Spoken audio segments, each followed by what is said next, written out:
अब तारीख के सबसे दलेर जासूस के बारे में जानते हैं। एक मरतबा हजरत साद बिन अबी वकास रजी अल्लाह ताला अन्हो ने फारस के जंगी लश्कर की खुफिया मालूमात इकट्ठी करने के लिए 7 जंगजू पर मुश्तमिल एक खुफिया दस्ता तैयार किया।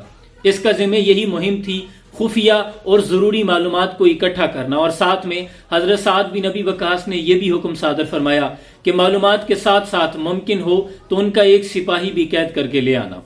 अभी ये दस्ता अपनी मुहिम के लिए निकला ही था कि इन्होंने अपने सामने एक बहुत बड़े लश्कर को पाया। इनको ये उम्मीद थी कि लश्कर अभी बहुत दूर है, लेकिन वो लश्कर इनके सर पे आन पहुंचा था। बाहमी मुशावरत के बाद इन तमाम जो जंगजू थे, इन्होंने फैसला किया कि मुहिम के लिए अभी ये वक्त मुनासिब नहीं, लिहाजा वापस लौट चलते हैं। अब इनमें से 6 ने तो वापस लौटने का फैसला कर लिया, लेकिन 7वें ने कहा कि मैं अपनी मुहिम मुकम्मल किए बगैर किसी भी कीमत पर वापस नहीं लौटूंगा।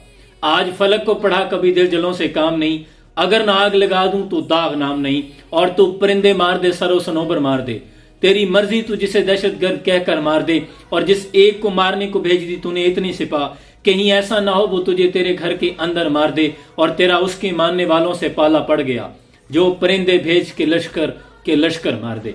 इसके बाद इस 7वें जंगजू ने घोड़े को एड़ लगाई और लश्कर के करीब जा पहुंचा। पहले तो लश्कर के अतराफ का बगौर मुतालिया किया, जायजा लिया, और फिर लश्कर के अंदर घुसने के लिए पानी के नालों का इंतखाब किया।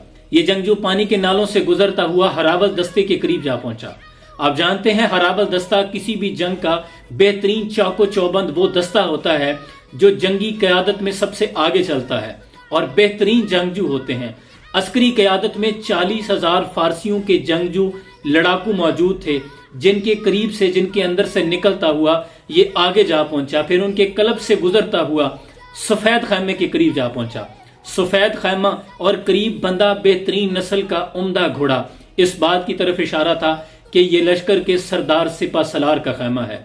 इसने वहीं घात लगाई और रात होने का इंतजार किया। जब रात गहरी हुई, अंधेरा गहरा हुआ, तो इसने तलवार निकाली और खैमे की रस्सियों को काट दिया।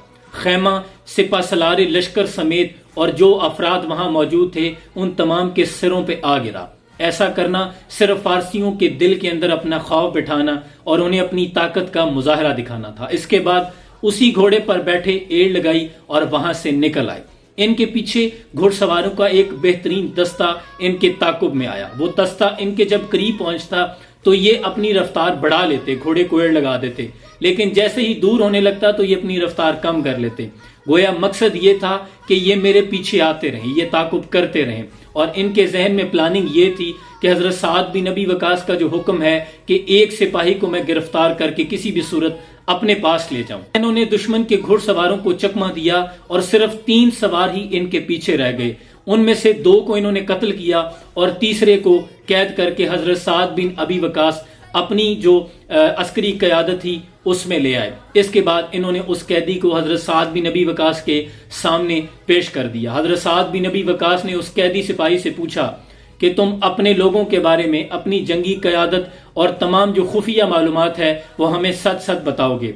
तो इस पर उस कैदी ने कहा कि अगर मुझे जान की अमान दी जाए तो मैं सब कुछ सच सच बताऊंगा। हजरत साद बिन अबी वकास ने फरमाया कि हम अपने वादे के पक्के हैं, तुम्हें जान की अमान दी जाती है, हमें खुफिया मालूमात फराहम करो। इसके बाद उस सिपाही ने बोलना शुरू किया।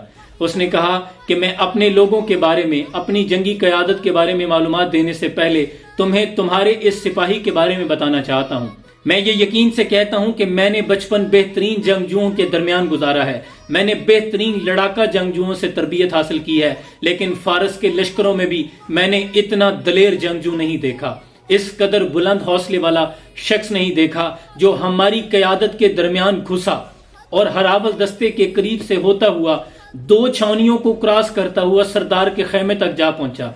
इसने पहले सरदार के खेमे की रस्सियां काटी, फिर उसका घोड़ा लेके वहां से भाग निकला और इसके ताकुब में बेहतरीन घुड़सवारों का दस्ता आया, जिसमें से इसने सबको चकमा दिया। सिर्फ 3 ही इसकी गर्द को पहुंच सके।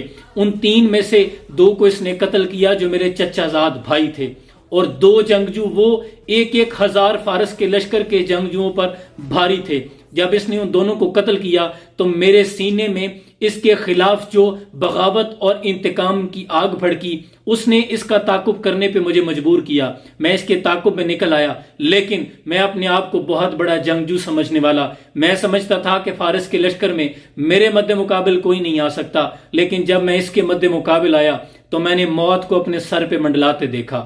میں نے غنیمت جانی کہ خود کو اس کے حوالے کیا اور قید میں آنا مناسب سمجھا۔ میں آپ کو یہ بھی یقین دہانی کرواتا ہوں، اگر آپ کے لشکر میں اس جیسے دلیر جنگجو اور اسی طرح کے اور جنگجو موجود ہیں تو دنیا کی بڑی سے بڑی عسکری قیادت، بڑے سے بڑا لشکر، بڑی سے بڑی فوج آپ کو شکست سے دوچار نہیں کر سکتی۔ اور بعد میں یہی فارسی قیدی اسلام قبول کر کے دارہ اسلام میں داخل ہو گیا۔ تاریخ اسلام کا یہ جاسوس، یہ بہترین بہادر جنگجو جو ہراول دستے 40,000 لڑاکوں کے قلب سے گزرتا ہوا سردار کے خیمے تک جا پہنچا، رسیاں کاٹ دی، موت کی آنکھوں میں آنکھیں ڈال کر اسی کے گھوڑے پر بیٹھ کر انہی کا جنگجو قیدی بنا کر اپنے لشکر میں لے آیا۔ تاریخ اسلام اسے حضرت طلحہ ابن خویلد رضی اللہ تعالی عنہ کے نام سے جانتی ہے۔